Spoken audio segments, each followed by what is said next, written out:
오늘은 추수감사주일로 지킵니다. 추수감사주일에 이렇게 유래는 보통 미국에서부터 시작이 되었다고 알고 있습니다. 1620년 처음 필그림들이 메이플라워를 타고 미국 매사추세츠 주인 이제 프리머스에 정착하고 1년 후에 감사 예배 드린 것, 특별히 그들을 도와준 인디언들을 초청하고 작은 소산이지만 하나님 앞에 감사 예배 드렸다는 것이 유래이고 2023년 1623년 지금으로부터 400년 전에 매사추세츠 주지사가 브래드포드에 의해서 기념하면서 추수감사주일로 지키자고 선포를 해서 사실 그때부터 공식적으로 시작이 됐다고 말할 수 있습니다. 그러나 우리가 보통 생각하는 것처럼 1년 동안 열심히 고생하고 그리고 나서 풍성한 수확을 얻어서 감사했다 이렇게 생각을 할 수 있는데 사실 메이플라워에 타고 이주한 그 신대륙으로 이주한 사람이 102명입니다. 메이플라워는 바로 돌아갔고 3개월 후에 돌아갔고 그 102명은 항해하는 중에도 많이 죽었지만 1년 추수감사할 때까지 그들의 102명 중에서 반절이 죽었습니다. 풍토병이라든지 여러 가지로 인해서 죽었고 그 와중에도 신생아도 태어났지만 많이 죽었습니다. 그래서 중간에 어려움이 있고 농사에 실패하고 그러면서 그들은 그동안에 금식하는 주간을 많이 가졌다고 이렇게 기록은 말합니다. 그런데 어느 때인가는 어느 한 농부가 그렇게 제의합니다. 금식 주간을 선포하자 그럴 때 이제 사실 우리에게 주어진 것을 어려움으로만 생각하지 말자. 우리는 신앙의 자유를 찾아서 이곳까지 왔고 이곳에는 진정한 자유가 있고 그리고 우리 후손에게 우리가 잘 건사해서 남겨줄 거대한 대륙이 있다.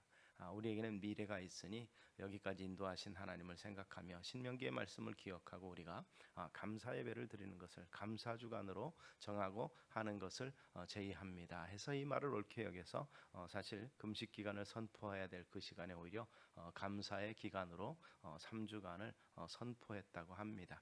그래서 사실상에서 추수감사절이 되기 전에 그들은 이미 감사의 중심을 가지고 적지만 하나님 앞에 감사하는 그러한 모습을 가지고 있고 지금도 미국의 가정에서 일부는 뭐 터키 그리고 좀 지나면 햄 이런 것으로 이 추수감사의 음식을 마련하지만 이 북부 특별히 매사추세츠라든지 버지니아주 이쪽에서는 이 상에 꼭 옥수수 5개를 올려놓는다고 그래요. 그 이유는 이 풍작이 아니고 사실 겨우 먹을 수 있는 것으로 되어졌기 때문에 그들의 수확 중에서 한 가정에 5개가 이 하루에 먹을 수 있는 양이었다 그래요. 그래서 하루에 옥수수 하나로 연명할 만큼 풍성하지는 못했다고 하지만 그때 그 어려움을 생각하면서 이 옥수수 5개를 이렇게 상 위에 올려놓고 그때 그동안에 야생으로 있던 칠면조를 잡아서 먹었던 것처럼 칠면조나 또 햄으로 이렇게 그 주식을 삼고 기념을 한다고 합니다. 그래서 링컨 이후에 그 완전히 제정이 돼서 11월 넷째 주 목요일을 추수감사절로 그리고 교회는 바로 그 전주의 넷째 주일을 이 추수감사 주일로 이렇게 지키는 전통이 미국을 통해서 유럽으로까지 오히려 역으로 수출돼가는 그런 역사가 있었습니다. 캐나다는 10월에 드린다고 하고 독일도 이 나름대로 역사를 가지고 있습니다. 그러나 이것은 사실 미국의 전통을 따라서 우리가 추수감사절을 지낸다기보다는 미국에서 이 같은 전통을 지내는 것과 그보다 더 앞선 구약에서 하나님께서는 이 추수감사 예배를 드리도록 하는 것을 우리는 가지고 있습니다. 모세는 40년간의 광야 생활을 마무리하고 이 젖과 꿀이 흐르는 가나안 땅으로 들어가기 앞서서 이스라엘 백성들을 위해서 하나님의 규례에 대해서 설교를 합니다. 신명기는 특별히 상중하로 나뉘어서 3편의 유언적인 설교로 나오는데 그 중에 본문은 2번째 설교로서 가나안 땅에 들어갈 새로운 세대, 광야에서 사실 첫 세대 60만은 다 엎드러졌습니다. 레위인들을 제외하고는 다 죽었습니다. 그리고 여호수아와 갈렙을 제외한 레위인들과 함께 그들이 2세대를 살아나서 그들과 함께하는 것이었습니다. 그래서 그들은 출애굽의 역사 속에 나타나는 하나님의 권능과 그리고 이스라엘을 위한 하나님의 배려 이런 것들에 대한 강의죠. 강로를 하면서 너희는 새 땅에 들어가서 이렇게 살아라 이렇게 하는데 그 중에서도 그 땅의 소산을 하나님 앞에 드리면서 감사 예배를 드리라. 이것이 이스라엘의 이 5대 절기, 7대 제사 중에서 특별히 수장절, 초막절이라고 하는 절기입니다. 추수해서 거두어 드린 다음에 창고에 두고 그리고 그 첫 소산을 하나님 앞에 드리라, 이렇게 한 것이 여기서부터 사실 시작이 된 것입니다.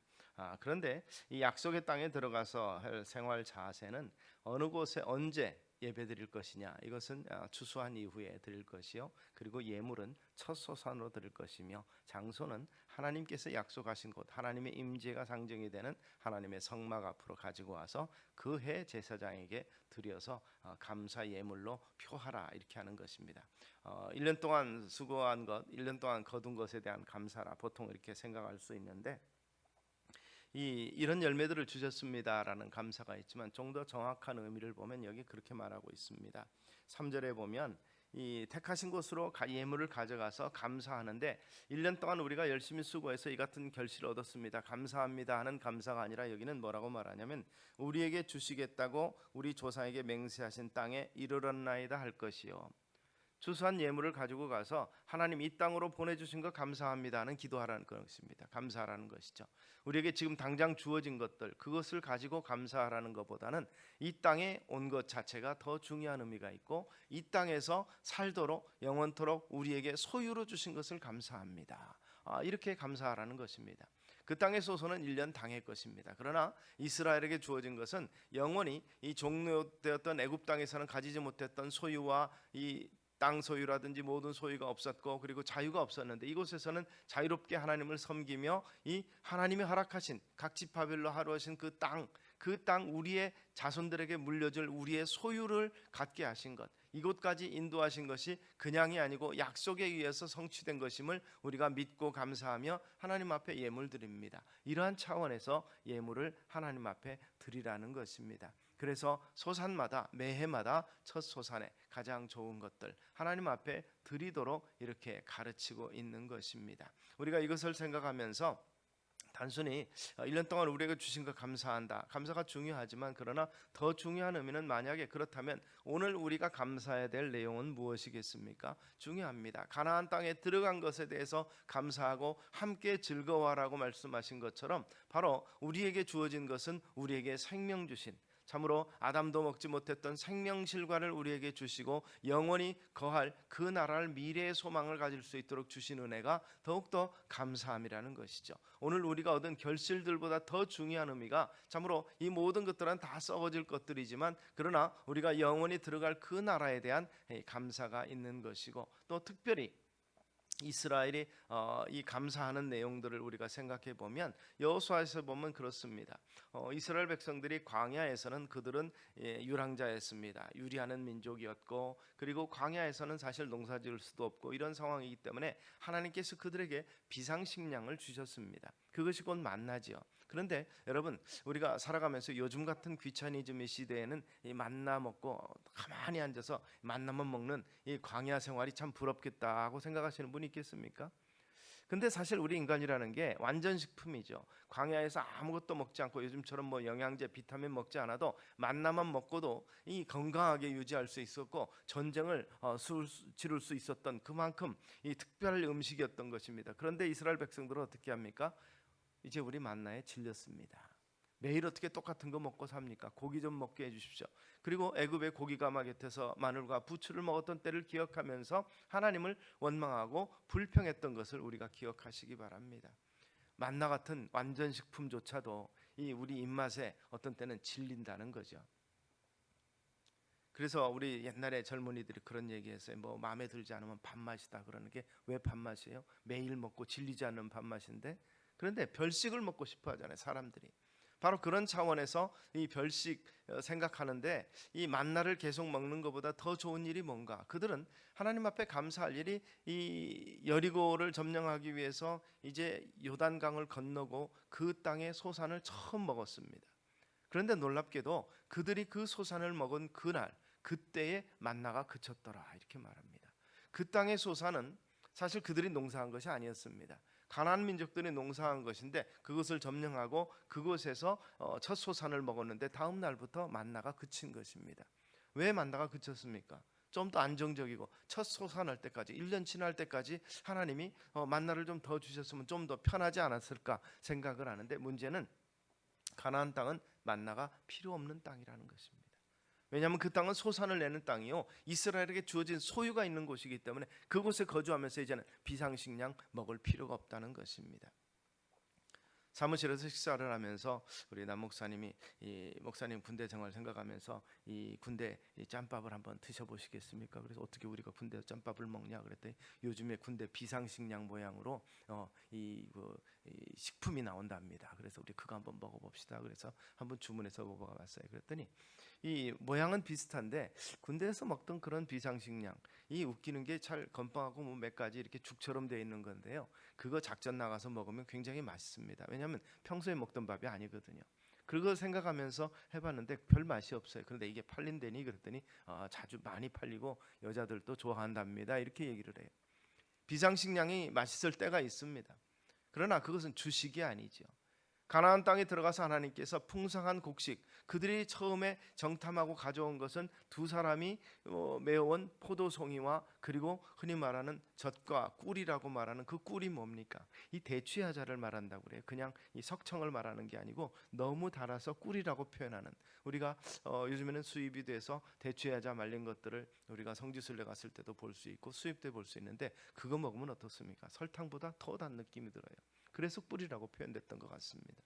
바로 그것이 그 땅에 주어졌기 때문에 그들이 감사하고 이제는 만나가 필요 없는데, 영적인 문제를 우리가 해석을 한다면 우리가 그리스도 안에서 새 사람이 되면 이제는 만나가 필요 없다는 거예요. 아직도 만나를 원하는 거 있어요. 그래서 사람들이 또 은혜를 주시옵소서, 풍성한 것 내려주시옵소서, 우리가 기도 제목을 삼는데, 성숙한 신앙인들, 가나안 땅에 들어가서 생명이 보유되고 생명이 주어진 사람들의 삶은 어떠느냐? 이제는 그 땅의 소산을 먹는 건데, 그 전에는 알 수 없었던, 또 먹을 수 없었던 새로운 열매를 하나님이 허락하십니다. 믿는다면 믿는 자에게 주어지는 새로운 열매가 뭐겠습니까? 갈라디아서 6장에서 말하는 이 성령의 열매지요.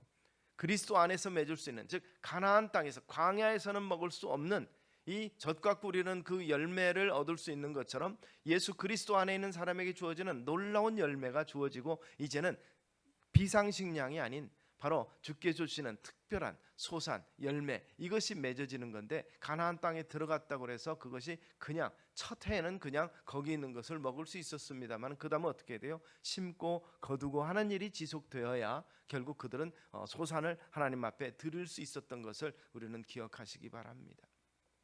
가나안 땅에 농사 지었던 사람들을 쫓아내는데 농사 지을 사람은 누구예요? 이제 우리가 지어야 된다는 것이죠. 이제 그리스도 안에서 새로운 땅에 들어간 새 생명을 가진 사람들이 심고 거두고 하는 일들, 생명의 열매를 얻기 위해서, 성령의 열매를 얻기 위해서 우리가 수고하여야 된다는 것입니다. 그리고 그 수고의 열매를 가지고 하나님 앞에 드리실 수 있게 되기를 주의 이름으로 축원합니다. 추수감사절에 우리에게 주신 이런 것들 중요합니다. 우리의 식물 중요한데, 또 한편으로 하나님 앞에 나올 때 우리가 성령의 열매로서 하나님 안에서 그리스도 안에서 믿음의 이 같은 열매를 우리가 가졌습니다. 생명구령의 열매를 가지고 나옵니다라고 감사할 수 있는 우리 성도님들의 우리 추수감사주일이 되실 수 있게 되기를 주의 이름으로 축원합니다. 그동안의 사업이 형통한 거 감사할 수 있습니다. 자녀들이 잘 자란 거 감사할 수 있습니다. 그리고 건강 주신 거 감사할 수 있습니다. 거기에 영적인 감사도 더 포함되어야 된다는 사실을 우리가 기억하십시다. 그래서 1년 동안 이 같은 믿음의 결실이 우리 가운데 열매 맺어졌습니다. 한 걸음 더 주님 앞에 가까이 감으로 주님 닮은 모습이 옛사람의 모습이 아닌 새사람의 모습으로 이제 주님 앞에 서게 되었습니다라는 감사를 드릴 수 있는 저와 여러분 되실 수 있기를 주의 이름으로 축원합니다. 그래서 우리 개인만이 아니고 우리 가정도 더욱더 믿음의 가정으로 한 걸음 더 성장했고, 이 같은 열매가 주님 앞에 있습니다. 이 같은 감사가 주님 앞에 있어서 영광 돌립니다 하는 이 같은 기쁨의 제사가 오늘 추수감사주일의 제사가 될 수 있고, 또 돌아오는 2024년, 또 앞으로 우리의 남은 생애 동안 이 같은 이 풍성한 은혜에 대한 감사와 함께 영적인 풍성한 결실을 위한 감사도 드릴 수 있고, 이것을 위해서 힘쓰고 노력하며 또 이 같은 열매를 위해서 더 다 같이 구하실 수 있는 저와 여러분 되시기를 주의 이름으로 축원합니다. 기도하겠습니다. 살아계신 아버지 하나님, 신령한 은혜 올해도 우리에게 허락하신 것 감사하고, 또 신령한 은혜를, 또 영적인 은혜를 우리가 결실한 것을 인해서 감사하는 우리가 되게 하여 주시옵소서. 예수님 이름으로 기도드리옵나이다. 아멘.